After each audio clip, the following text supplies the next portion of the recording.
Claro, la película a través de, o sea, lo que vertebra la película es esa historia de amor, de primer amor adolescente, ¿no? Y la fuerza con la que de pronto aparece, ¿no? Ese primer amor que todos recordamos, que era también una de las cosas que a mí me entró cuando era novela, que es lo que me apetecía contar, ¿no? Esa, esa historia, ¿no? Tan poderosa de amor, ¿no? Adolescente. Pero claro, mientras cuentas esta historia y la peripecia de sus personajes, pues haces una crónica de la España del 78, ¿no? De la transición.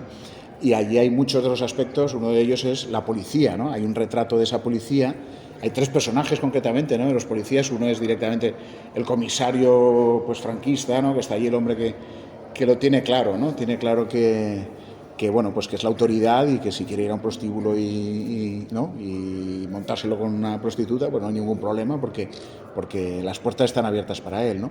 Luego hay otro policía más joven, ¿no? Que sería Hidalgo, que es un tipo bueno, expeditivo, violento, amoral si quieres, ¿no? Pero que hace su trabajo, ¿no? O sea, él entiende que está haciendo su trabajo, callejero y demás. Pero también yo no quería que fuera un personaje que resultara repugnante. O sea, es un tipo que siendo tan violento como es, ¿no? Y tan, sin embargo, no cae mal, porque tiene ¿no? una forma de actuar y demás. Porque yo creo que cuanto menos blanco y negro son los personajes, ¿no? O sea, si tú los defines de una manera más rica, yo creo que resultan más interesantes. Y luego, en efecto, está el personaje de Cuenca, ¿no? El inspector Cuenca, que es el recién llegado y que viene a significar un intento de cambio, ¿no? en esa policía, ¿no? Él acaba de llegar de la academia y tiene intención de hacer las cosas de forma diferente, pero también empieza a realizar su trabajo por primera vez y se da cuenta que confronta lo que ha aprendido en la academia con la calle y con la realidad y cómo, bueno, pues en algún momento se deja llevar por las malas formas del otro porque le puede interesar a él, aunque él tiene pues eso, un sentido de la moral, ¿no? Diferente. Lo curioso es que al final acaban coincidiendo en el mismo punto, uno desde un lado y otro desde otro. Y no quiero explicarlo más porque hacemos, como se dice ahora, un spoiler tremendo. Pues esto es muy curioso, pero yo creía que me lo había regalado un amigo.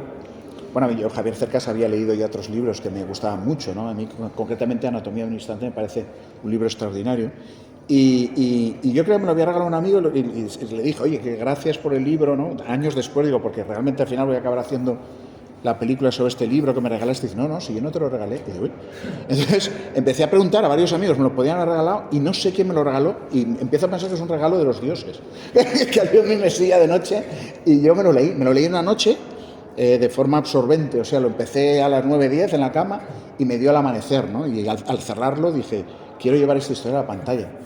Así que al día siguiente hablé con el productor con el que estaba trabajando en ese momento, que era cuando terminaba El Niño, y Edmond Rock, y le dije, oye, vamos a preguntar si están los derechos. Estaban, y menos mal que Javier tuvo la generosidad de cedérmelos, ¿no? Porque era una historia que de verdad sentí que quería contar. Como os digo, me empujó sobre todo ese triángulo, ¿no? O sea, esa historia del primer amor y el triángulo que se establece entre Nacho, ¿no? El chico de clase media que salta al otro lado por amor hacia esa Tere, que es un personaje arrollador, y la amistad que establece con Zarco, que es el jefe de la banda y pareja de esta chica, ¿no? Que es un triángulo muy misterioso y muy ambiguo y muy rico, ¿no? Entonces todo esto me llevó enormemente, pero luego también me di cuenta, analizándolo, que claro, tenía algo que ver con mi propia infancia y adolescencia, ¿no? O sea, yo vivía al final de la ciudad. Concretamente estoy hablando aquí de Valencia. Y desde la ventana de mi cuarto veía los descampados, que ahora ya no son descampados, pero que entonces eso era huerta, descampados, un cementerio de coches, donde yo jugaba y me cruzaba con los kinkis, y más de una vez me atracaron a golpe de navaja y yo les tenía prevención, pero al mismo tiempo les veía eso con temor, pero con fascinación, porque significaban algo como gente que vivía, o a mí me lo parecía, ¿no? De una manera más libre, ¿no? Más anárquica, más salvaje. Parecía que todo lo que hacían ellos significaba esa aventura que yo, ¿no? Desde observando las normas, ¿no? Un chaval, pues eso, del otro lado de la frontera, me resultaba, me ofrecía muchísima curiosidad y me cruzaba con ellos pues en los recreativos. Una vez de pronto uno aparecía por clase, pues ven, y me acuerdo que concretamente uno me dijo, tú y yo nos conocemos, y yo pensé, claro que sí, se me has atracado, cabrón, pero al cabo de los meses desaparecía, ¿no? Y concretamente con ese trabé una ligera amistad, ¿no? O algo, sí, porque me caía bien, es que me caían bien. Y siempre me ofreció la curiosidad de conocerlos mejor, de saber qué había allí detrás, ¿no? Igual que cuando rodé Celda 211, me obligué a conocer de primera mano la realidad de las cárceles, y fui a las cárceles y hablé con presos y con funcionarios, y de pronto descubrí a seres humanos, pues esto era otra cosa que también me gustaba mucho de esta historia, ¿no? Que es, digamos, el otro no está tan alejado de ti si te pones a conocerlo, ¿no? O sea, esa frontera que se traza aquí visualmente, metafóricamente, con el tren, ¿no? Con la vía del tren, en el fondo es una frontera absurda, cruzas la vía y los kinkis viven pegados a la ciudad, ¿no? Entonces es curioso porque espacialmente están muy cerca los unos de los otros. Sin embargo, socialmente o existencialmente están terriblemente lejos, ¿no? O sea, también contando esta historia de amor, ¿no? Por el camino, y como decía antes, como trazas una crónica de la transición, ¿no? Entonces, esta película habla de la cara A, ¿no? Del LP de la transición, ¿no? De la fiesta de la democracia, ¿no? Que estábamos todos como libertad, libertad, sin ir a libertad, ¿no? Todo era como esperanza, como qué bien, ¿no? Ahora ya por fin, ¿no? Ha muerto el dictador y ya esto va para adelante y somos libres y todo es bonanza. Entonces eso era la cara A, ¿no? La que vivimos muchos. Y la cara B era la que vivía todas estas familias que se abacimaban alrededor de las grandes urbes, ¿no? En busca de trabajo y no lo conseguían, y acababan en poblados, ¿no? Muertos de hambre, cuyos hijos, los kinkis, veían, observaban desde la barrera esa fiesta de la democracia y decían, coño, ¿por qué no estamos invitados nosotros a ella, ¿no? Entonces, pues eso sí que era con ira, ¿no? Cogían una recortada y atracaban un banco, robaban un coche o lo que fuera, y vivían muy deprisa y morían muy deprisa, ¿no? Parafraseando aquella maravillosa película de Carlos Saura. Yo siempre quería ser actriz, entonces siempre ese ha sido mi sueño, y yo me metí en esto de YouTube, interpretación también estudié, porque me gusta mucho hablar. Entonces yo tenía que hacer algo, yo tenía o me muero, o hablo, o hago algo. Entonces me hice YouTube, empecé pues a subir mis tonterías a Instagram, y empezó pues eso pues que empezaba pues qué gracias a esta chica, o cómo habla, o yo qué sé. Y entonces yo seguía estudiando un día a la semana interpretación, no interpretación en sí, pero entrenamiento actoral. Y yo iba todas las semanas ahí a mi clase, tal, no sé qué, y llegó el día en que me llegó el casting de Las Leiras, que me dijeron de ir a hacer mis directoras de casting. Y son maravillosas, y me dieron la oportunidad de, y Daniel también evidentemente, ir a hacer una improvisación, y hice de Lina, y pues aquí estoy. Aquí estoy. Es que sí, realmente cuando vi a Cintia no tuve ninguna duda, porque tiene una gracia natural. Yo no sabía, a mí, cuando Eva Leira y Yolanda Serrano, mis directoras de casting, con las que trabajo desde Celda 211, El Niño, Yucatán y esta película, dicen, mira, esta improvisación de Cintia García, y la veo y digo, y esta, no hay duda, es Lina. Pero luego más adelante estábamos en ensayos y me viene mi hija, que tiene ahora 15 años, debía tener 14 o así antes, bueno, da igual, me viene y me dice, oye, porque había visto una foto que yo estaba reunido con toda la banda, oye, ¿estás trabajando una chica que se llama Cintia? Y digo, sí. Y eso, como lo sabes, dice, porque es que mi amiga Lola la adora, que se lo había enseñado. Y yo, ¿qué? ¿Qué me estás contando? Dice, sí, es una influencer maravillosa, ¿qué tal? Que no sé qué. Yo, ¿pero qué me estás contando? O sea, a mí cuando me lo contó Daniel, yo me quedé, digo, ¡qué ilusión! Y ahí fue cuando Daniel descubrió pues que yo hacía pues mis cositas en el internet. Sí, pero no fue a través de sus vídeos y tal, que luego los he visto y me divierte muchísimo. Me llamaron y me dijeron, ¿le has encantado a Daniel?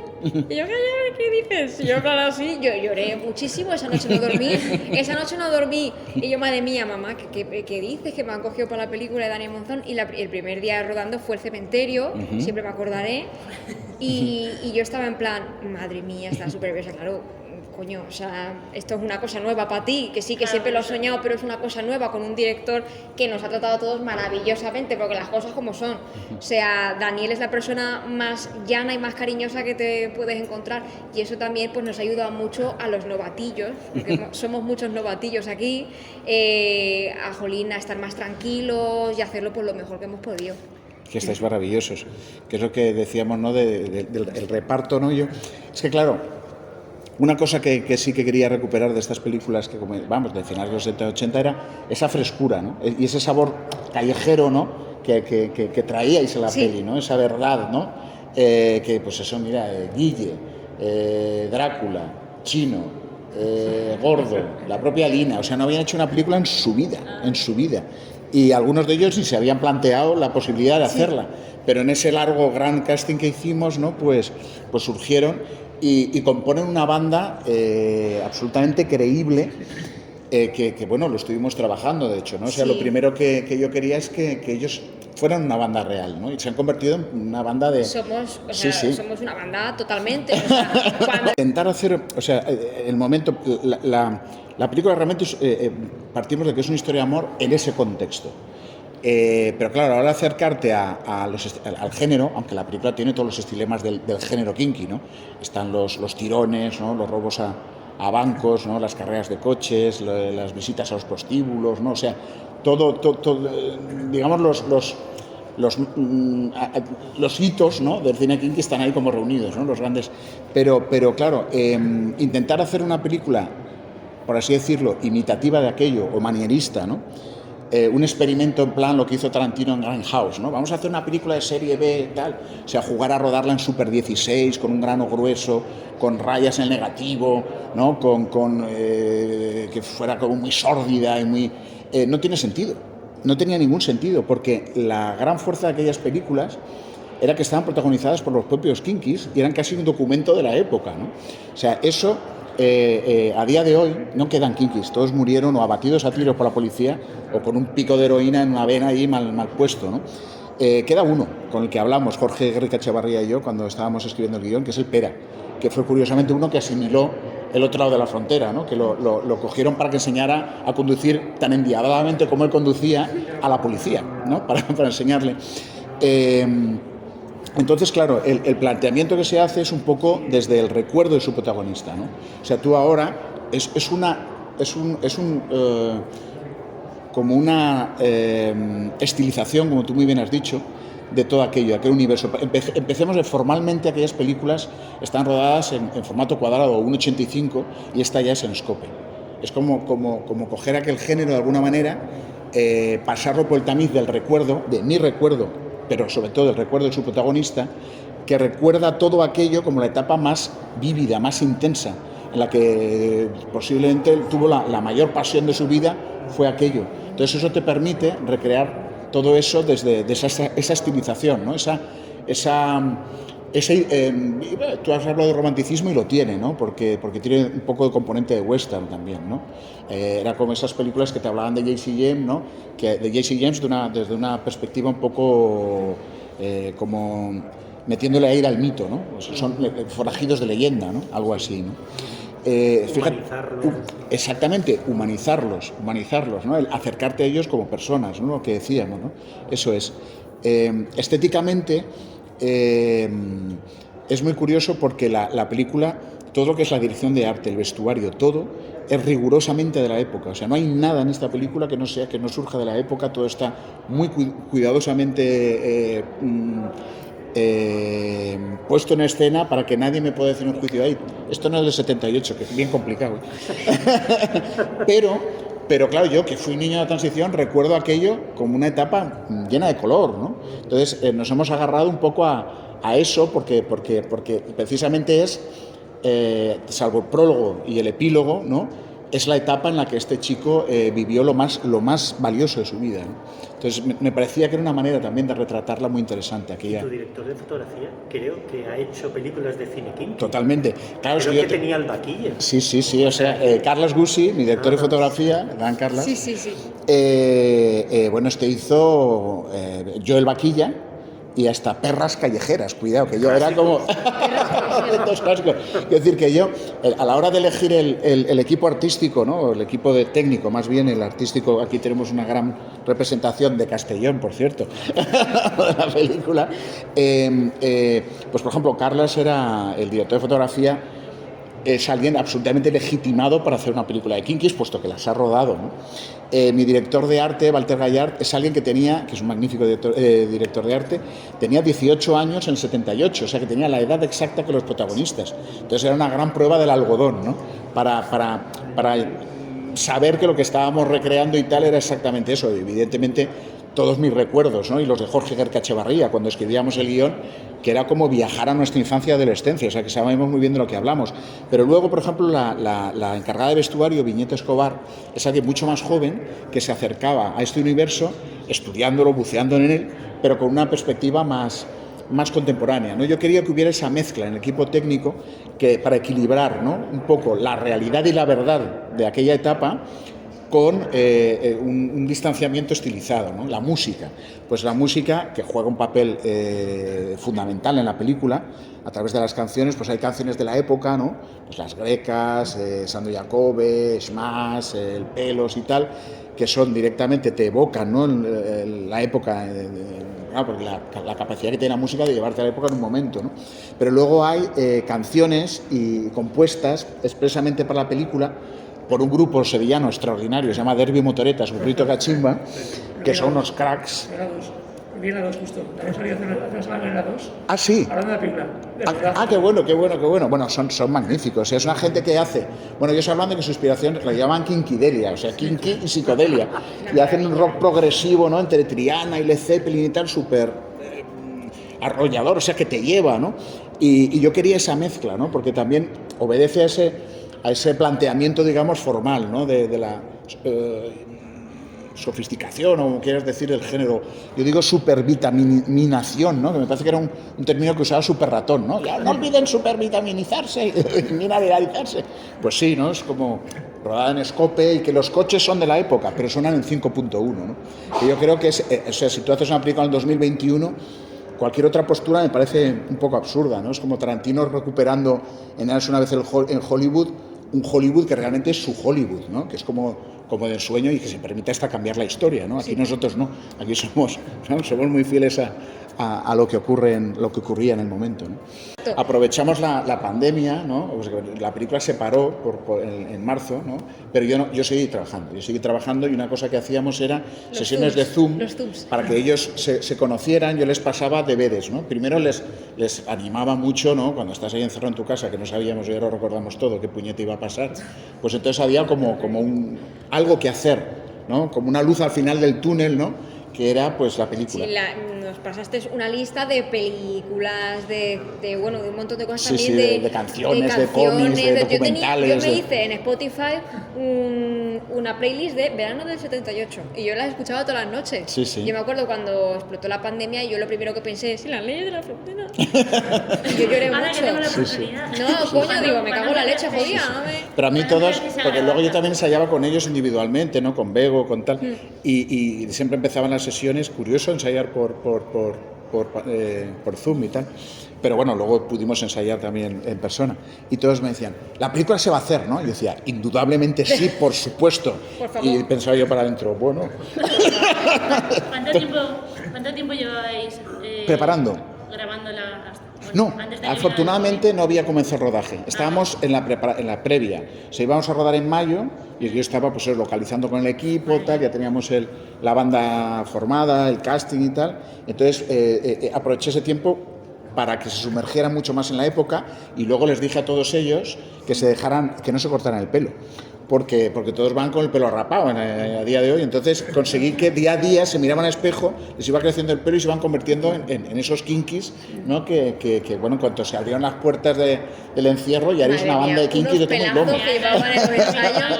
Unos pelazos divinos. El rodaje me imagino que ya es complicado, un rodaje en exteriores con todo este tipo de historias, más todas las medidas COVID, me imagino muy complicado. Sí, muy complicado. O sea, hacer una película es como un ejercicio de funambulismo.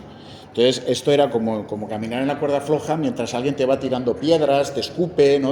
O sea, como no necesitas esa carga extra de complicación, pero bueno, había que asumir en las circunstancias. Claro, esto es una película cuando la escribimos, que nos íbamos a imaginar lo que iba a ocurrir, ¿no? Pero una película no es precisamente la más cómoda para rodar con pandemia, ¿no? O sea, con las mascarillas, con las distancias de seguridad, con limpiar o sea, todas las medidas higiénicas que te retrasan mucho, te quitan tiempo de rodaje. Entonces yo primero me dijeron, oye, vas a tener que adaptar el guión. Y dije, no, es que si tengo que adaptar el guión, prefiero no hacerla. No, porque esto dice, no, chico, pero date cuenta de las circunstancias. Yo, sí, me doy cuenta, pues o no la hacemos o la hacemos como hay que hacerla.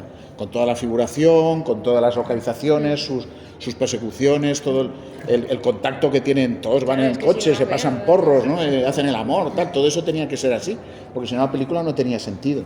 Entonces, es verdad que al final la producción, que ha hecho un trabajo excelente, pues me acompañó en esto. Pero yo, claro, tuve que adaptar. Siempre tienes que hacer de la necesidad virtud, ¿no? O sea, un director es el que al final se tiene que encontrar ese día que se supone que hace sol, está lloviendo chuzos de punta, ¿no? Y tiene que adaptarlo y tratar de sacar lo mejor de la situación, ¿no? Entonces yo, como lo que quería era transmitir también la energía de la juventud en esta peli, ¿no? Que fuera muy vibrante la película y como que tuviera mucha frescura y mucha... dije, bueno, la manera en la que voy a rodar va a ser porque rodamos bastante deprisa dentro de lo que cabe. No deprisa, pero... Deprisa.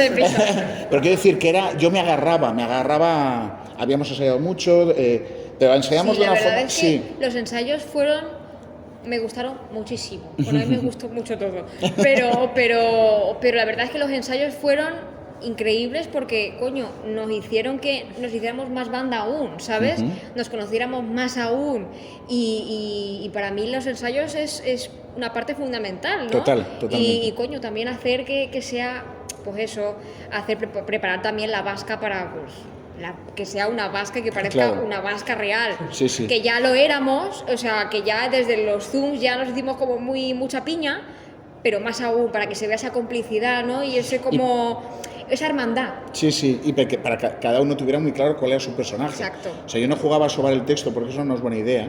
O sea, no se trata de que repitan y que se sepan el texto. Eso ya sé que van a llegar al rodaje con el texto sabido. Y además el texto hay que jugar con ello para que no parezca escrito, sino que parezca real y natural.